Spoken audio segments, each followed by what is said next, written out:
Hi, good evening, and welcome to the Domestic Violence Hotline on CAN TV, Hotline 21. This is a live interactive show brought to you by CAN TV and also Connections for Abused Women and Their Children. My name is Megan Rosado, and I'm the Direct Service Volunteer and Education Coordinator for CAWC. For the next 25 minutes, we're going to be discussing the topic of domestic violence, and in particular, some communities that are more vulnerable to domestic violence issues. To start out, I'd like to bring all of your attention to the phone number at the bottom of the screen, 312-738-1060. I do invite you to call in with your questions or comments during the next 25 minutes. I'd like to just start our discussion this evening by defining what we exactly mean when we use the words domestic violence. Oftentimes, when I ask people what comes to their mind when they first hear those words, they mention someone hitting or pushing an intimate partner or a family member, or talking about some other type of physical violence that someone might use in a relationship.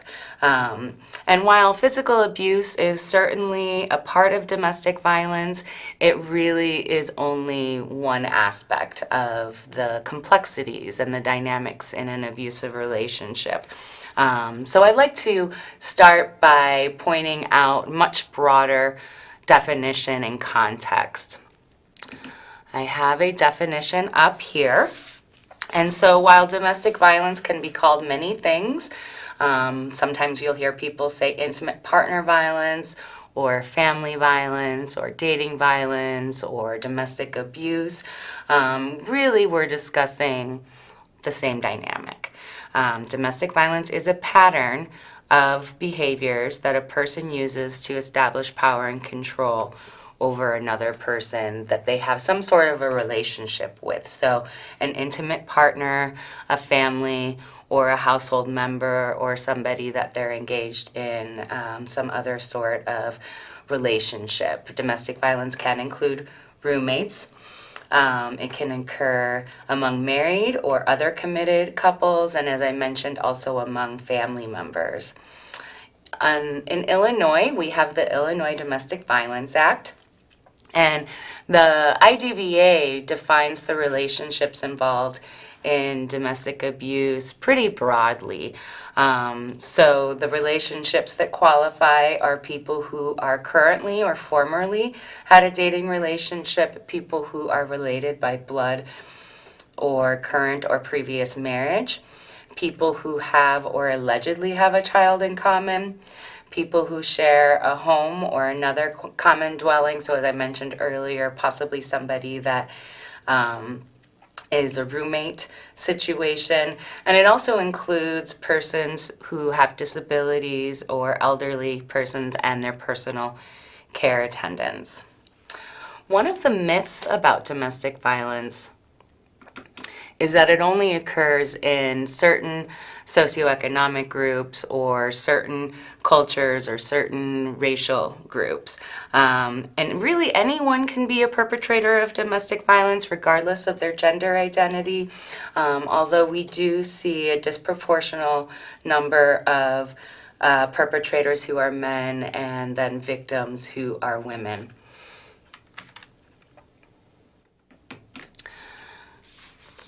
According to the Centers for Disease Control, 1 in 4 women and 1 in 7 men have reported experienced severe physical violence by an intimate partner.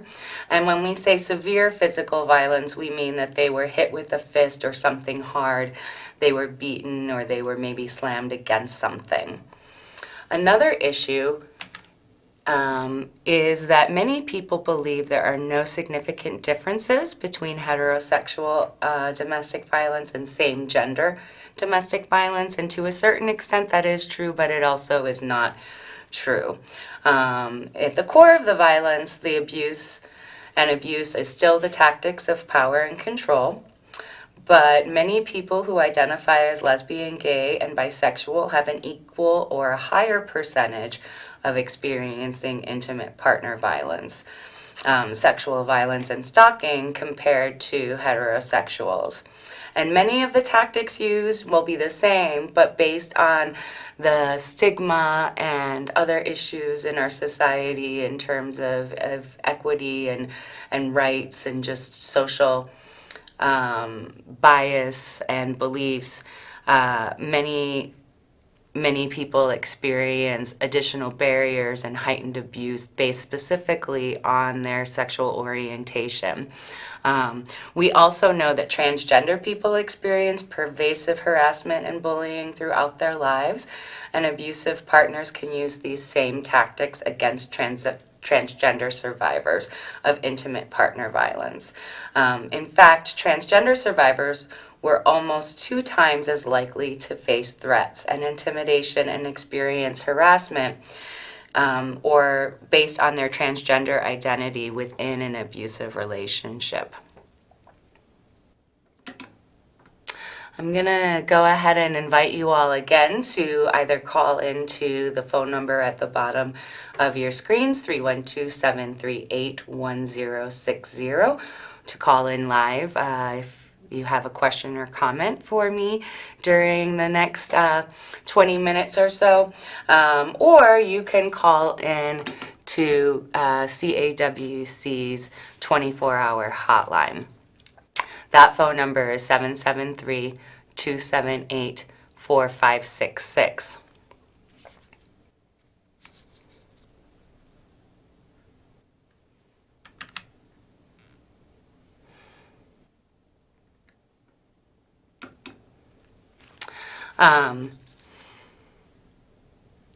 For those of you who are just joining us, you are watching the Domestic Violence Hotline on CAN TV, and again, our phone lines are open for your questions or comments.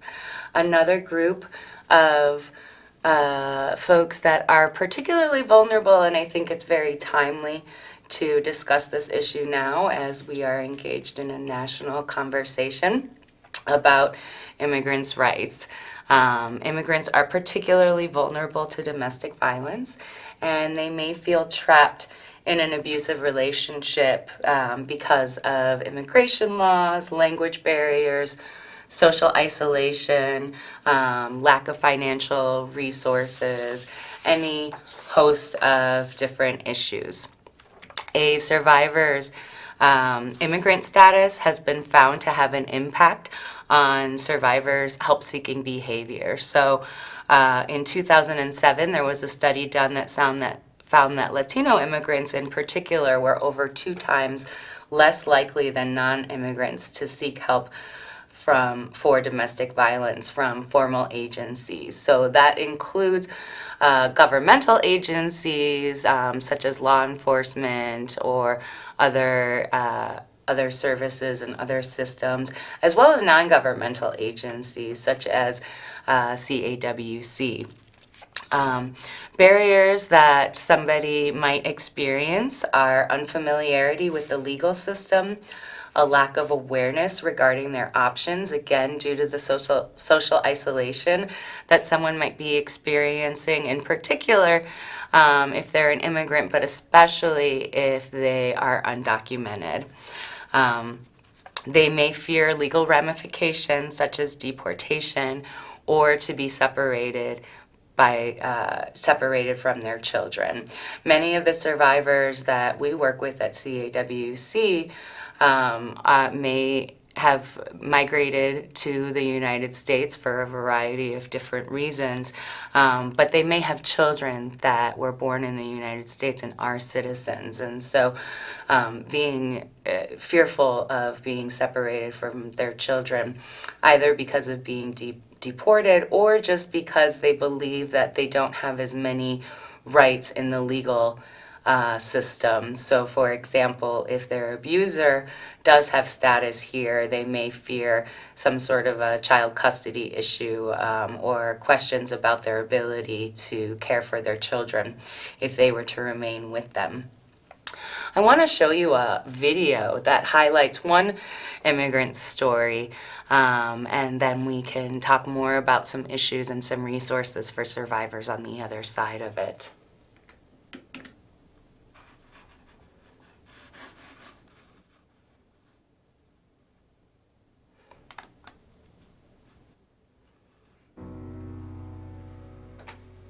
Ser libre es lo más bonito que uno pueda tener en su vida.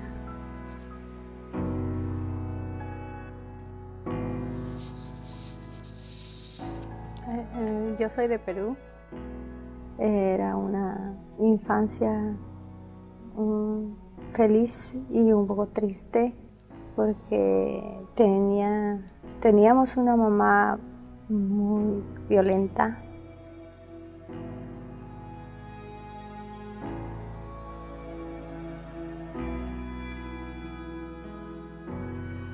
Y empecé a trabajar en una casa.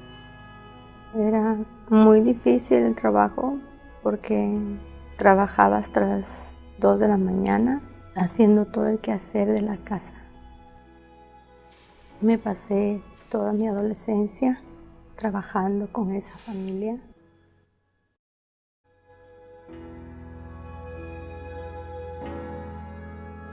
Ese día que nació me sentí muy feliz.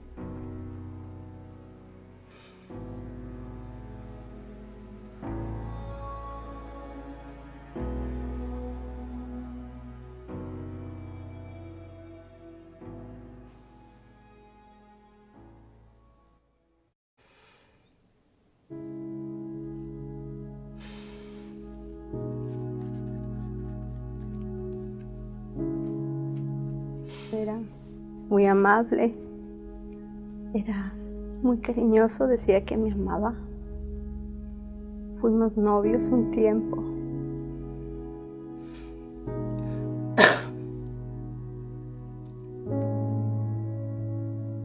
Se vuelve malo, agresivo, ya no me trataba bien.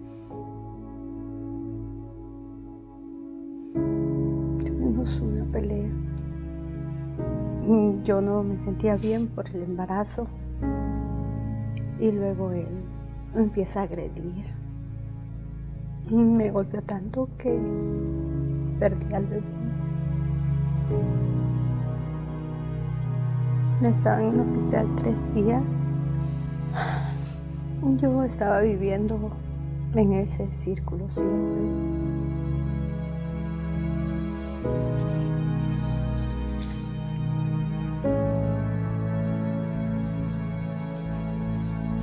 Cuando me casé, no estaba feliz.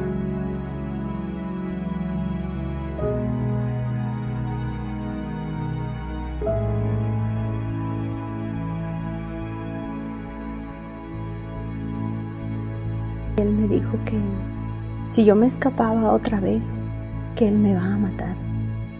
Yo no quería morir, pero una parte de mí sentía que ya estaba muerta.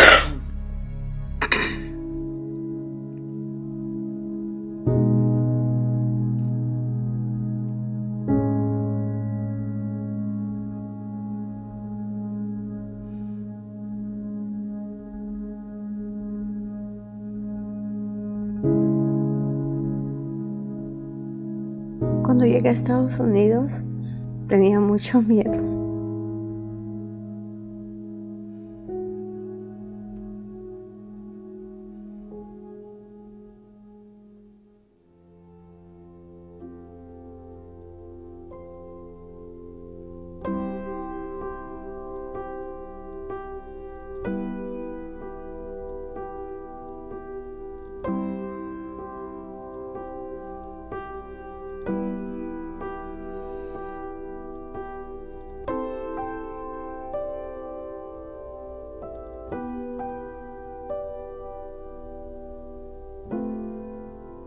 Recuerdo que ese día fue el día que conocí la felicidad. Me hacían sentir como segura y segura nunca me sentí antes.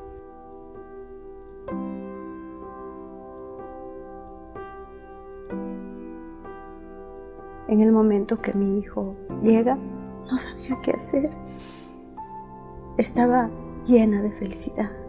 Fue increíble.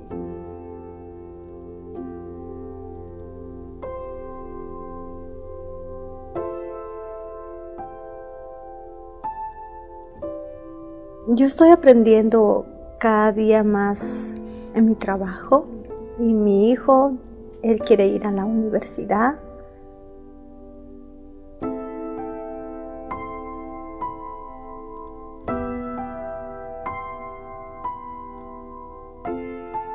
Yo quisiera decir a esas personas que están pasando por lo mismo que yo, que luchen cada día, que no se den por vencidas, que nadie tiene derecho a maltratarte, a cortar tus sueños, a prohibir tu libertad.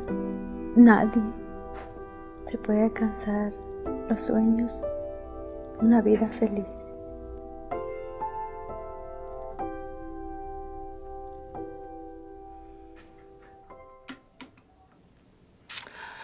So that was a very quick story, and it's from some years ago.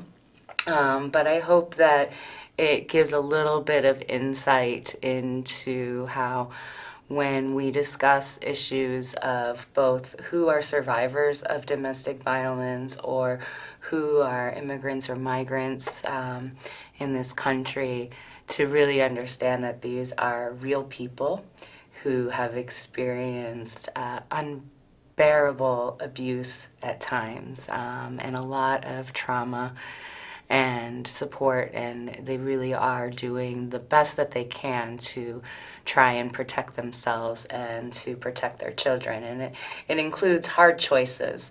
So in Adela's situation, she grew up in an abusive home and fled that, ended up in another abusive relationship in order to protect herself, decided that she needed to leave her son behind in her home country of Peru and seek refuge in the United States. Unfortunately, we do have laws that protect victims of domestic violence that we all need to be aware of. So, first of all, the most important thing is to know that victims of domestic violence in the United States do have the right to access help from both law enforcement and from the courts. You have the right to call the police if you are in danger and to make a police report for an incident of domestic violence. In Chicago, our mayor has promised that police are not going to cooperate with ICE officials, and any survivor of domestic violence has a right to press charges for the crime of domestic violence or to petition for a protective order through the courts. And there is no requirement to show identification, proof of your residency or your immigration status in order to seek that assistance if you are experiencing domestic violence. Survivors also have the right to access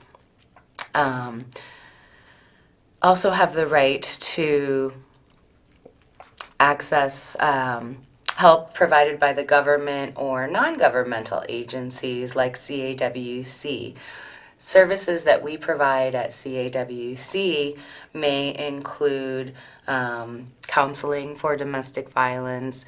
We do have a variety of languages available at CAWC, but we also have access to interpreters if we don't speak your language or if you're in need of an interpreter in order to seek some assistance from the courts. One other thing that I want to mention is that if you call the police and the police respond and there is nobody that speaks your language who responds, it's very important that you know that you have the right to ask for someone that speaks your language, either another officer to be brought on the scene or for them to call a language bank interpreter so that they are able to speak to you directly.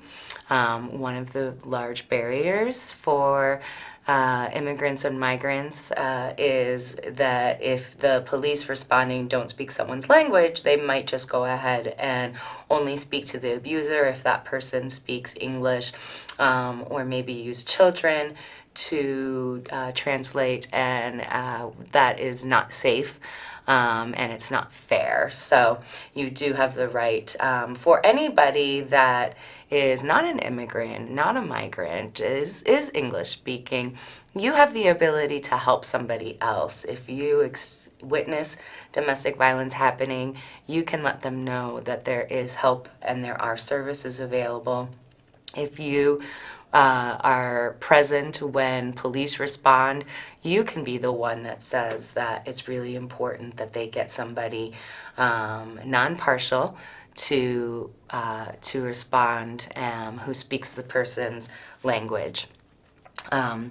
We can also refer to attorneys who specialize in working with immigrant survivors of domestic violence, and they can answer any questions that you have, and provide information about remedies that you may have under the law. In addition to legal remedies, we also have several immigration remedies that are available that many folks do not know about. So under the Violence Against Women Act, there is the opportunity for someone who is married to a legal permanent resident or to a citizen to self-petition for their own residency and adjustment of status under the law, so that they don't need to rely on their abusive partner. Oftentimes abusers will use the fact that somebody is currently waiting for their adjustment of status as a tactic to establish power and control. And so with the help of an agency like CAWC, we can refer you to attorneys to see if you qualify for self-petitioning under VAWA, and they can assist you with the paperwork and getting that process started. We also have two options. One is the U visa, and that is for victims of domestic violence, sexual assault, or other serious crimes.